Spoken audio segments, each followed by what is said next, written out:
This is really important para ma-maintain natin ang hydration ng ating katawan. Ang gumagawa ng trabaho na ito ay ang ating kidney dahil siya ang nagre-regulate, nagpapanatili o naglalabas ng salt and water kung kailangan. Kung hindi balanse ang salt and water ng ating katawan, pwede itong mag-lead sa dehydration o iba pang malalang sakit. Osmorgulation, siya yung organism na nagme-maintain ng balanse ng tubig. Siya yung taga-salin at naninigurado na maayos ang pag-function ng mga selula. Ang pag-regulate na ito ay napaka-importante because it is for the organism to survive dahil sa pagbago-bago ng tubig. Ang mechanism ay involved din sa osmorgulation pero isa lang ang goal nila. Ito ay para maiwasan ang dehydration o over-dehydration and para ma-maintain ang homeostasis. What is trash removal?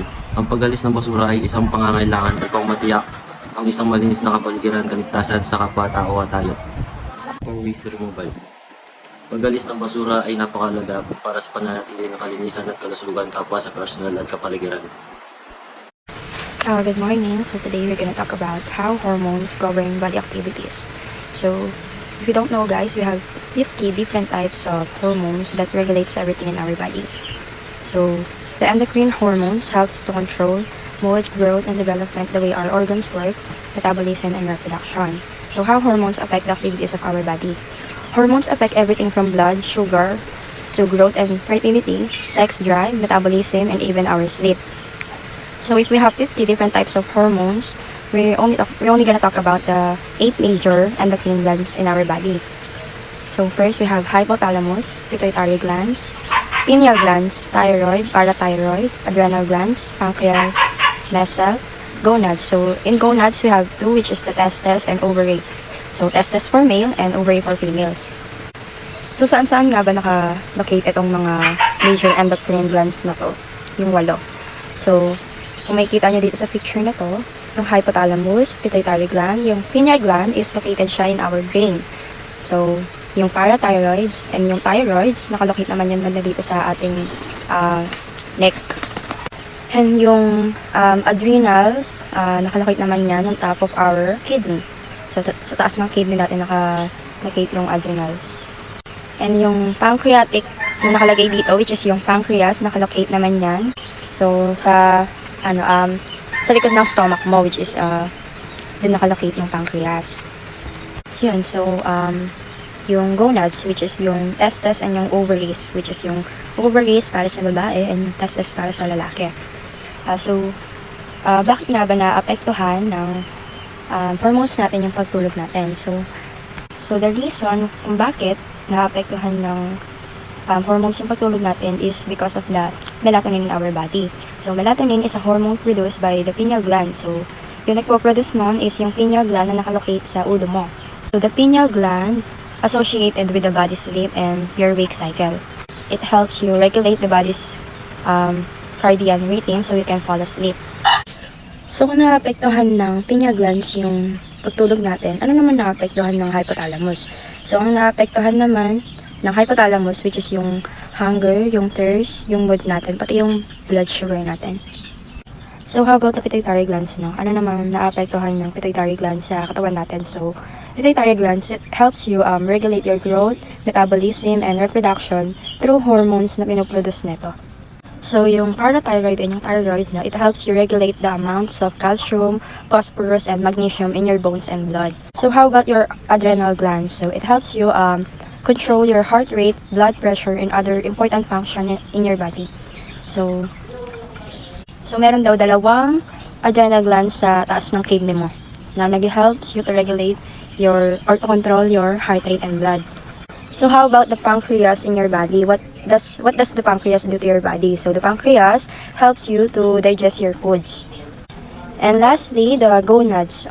So the gonads are the glands that produce the hormones that involves reproduction and other function to your body. So again, in gonads we have 2, which is the estrogen and testosterone, or the testes and ovaries. So testes for male and ovaries for female.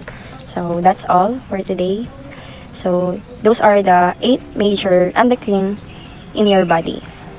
So again, we have 50 different types of hormones in our body. So madaming madaming endocrine sa katawan mo. Pero ang na-discuss ko lang today is your major. Kasi baka hindi tayo matapos pag i-discuss natin lahat yun. Or kung anong ginagawa nun sa katawan mo. So again, those are the 8 different types of endocrine glands in your body, which is the hypothalamus, pituitary glands, pineal glands, thyroid, parathyroid, your adrenal glands, pancreas, gonads. So again, thank you. Greetings everyone, I'm Janara Rodriguez. My topic from today is the nervous system. What is nervous system? Nervous system it's a nerve cells and a fiber na nagbibigay or nagtatransmit ng mga information sa iba't ibang parte ng ating katawan. Dahil dito, nakakagawa tayo ng isang movement or action na ginagawa natin sa araw-araw. For example of nervous system is when we touch a hot things or kapag napaso tayo, the nervous system then command our hand or the muscles to remove the things that touch the hot temperature or the hot things that we touch. Dahil yun, nagtatransmit or nagbibigay na ng information ang nervous system sa iba't ibang parte ng ating katawan para makagawa tayo ng aksyon o may layo natin yung kamay natin sa mainit na bagay. Central nervous system is siya yung responsible sa pag-receive, pag-process, at pag-respond ng mga sensory information na nakakalap ng ating mga nerves sa ating katawan. Dahil dito, yung central nervous system ay gumagawa siya ng mga or ina-analyze niya yung mga information na nakukuha natin sa iba't ibang parte ng ating katawan para mag-respond tayo sa mga information na ating nakukuha. The nervous system has two parts. This is the brain and the spinal cord. The brain is the control or the command center of our body because he control the body function. Pag sinabi niyang tumibok ka, sabi niya sa puso niya. Joke lang yan. Siya kasi yung nagpa-process ng mga dapat na gawin ng mga organs natin para mabuhay tayo sa pang-araw-araw. Ang spinal cord naman, siya yung nagko-connect sa brain at sa katawan natin. Para if there are information or the information sa spinal cord sila dumadaan para para ma-receive ng brain ang information na yon. Parang daan yung spinal cord sa brain at sa katawan natin. The brain has the three main parts. This is cerebellum, and the brainstem. The cerebellum is the balance. It's our balance. Katulad na kapag naglalakad tayo, kailangan natin ng balance. Ginagamit natin yung cerebellum. Pag cerebellum naman is yung pag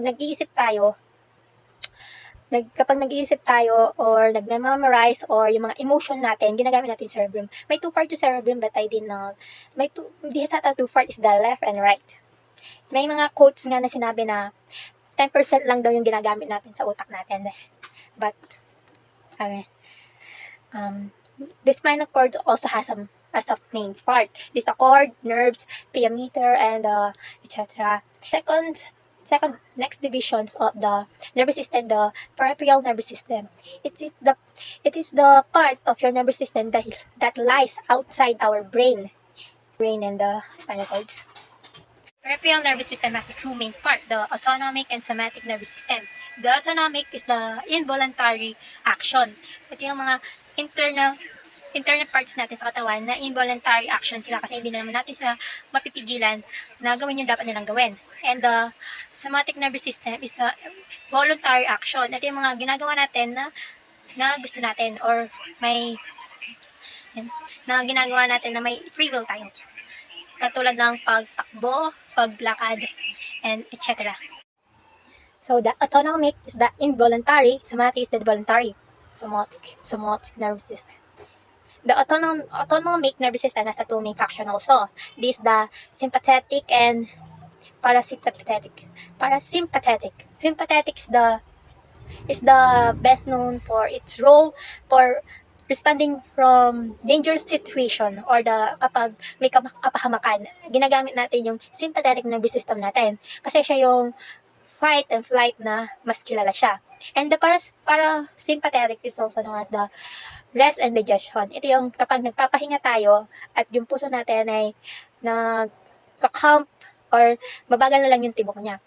Yung sympathetic kasi yung parang mabilis yung tibok ng puso natin because we are in the dangerous situation or the stressful situation. Neuron. Neuron is responsible from transmitting information sa brain natin papunta sa ibang parts ng ating katawan.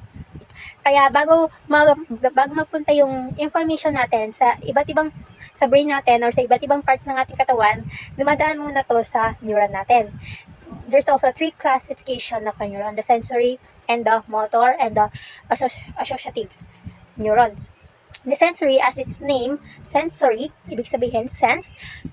This is the 5 sense we have: the sense of touch, sense of see, sense of taste, sense of hear, or sense of sight. That sense. If that 5 sense na kapag itong mga 5 na to ay nakakuha ng mga information or mga nangyayari sa paligid natin, dinadala niya to sa neuron muna at papunta sa ating spinal cord to our brain cells. Tapos dahil dito, yung brain cell natin ay ina-analyze niya or ini-interpret niya kung ano yung information na binigay na sensory neuron para ma-answer niya to at ma-response niya at makagawa siya ng mga bagong action natin. Tapos yung motor neuron. Kagaya nga ng example ko, kapag na-process na, di ba? Na-process na. Tapos noon, yung kapag yung brain natin nakakuha na siya ng dapat yung i-response sa nangyayari sa paligid natin, dadaon ulit to sa spinal cords, tapos sa neuron, tapos sa ibang parts sa nating katawan. Kaya ito yung motor neuron kasi nag-respond na tayo or nag-carry na tayo ng impulse para i-respond yung nangyayari sa paligid natin. Yung associative neurons naman, as we say, is located on CNS. Located siya sa CNS. Kaya nga sinabi, analyze at interpret. Kasi analyze, dito tayo nag-analyze. Hindi naman dito. Hindi naman sa paa natin. Hindi naman nag-analyze doon. Nag-analyze tayo dito. And nag-interpret tayo dito. Diba? Yung associative, ina-analyze niya and ini-interpret niya yung nangyayari o yung binigay na information ng sensory para makapag-respond at makagawa na tayo ng motor neuron. Kaya magkakasunod-sunod lang yan. Kunyari, example, we see fire. We see a fire or we hear someone say, there's a fire. The sensory neuron carry the information so that the neuron will carry the information papunta sa spinal cord natin and sa brain natin para ma-interpret o ma-analyze kung ano ang dapat natin gawin sa panahon nun. If we run or we just stay or we help or we get a bucket of water, etc. Yun, ina-analyze na yun or in-interpret niya para makapag-respond tayo or makagawa tayo ng motor neuron at ma-respond natin yung binigay na information ng sensory. Okay? So, that's the image of neurons. So, there's a neuron, the dendrites, di ba?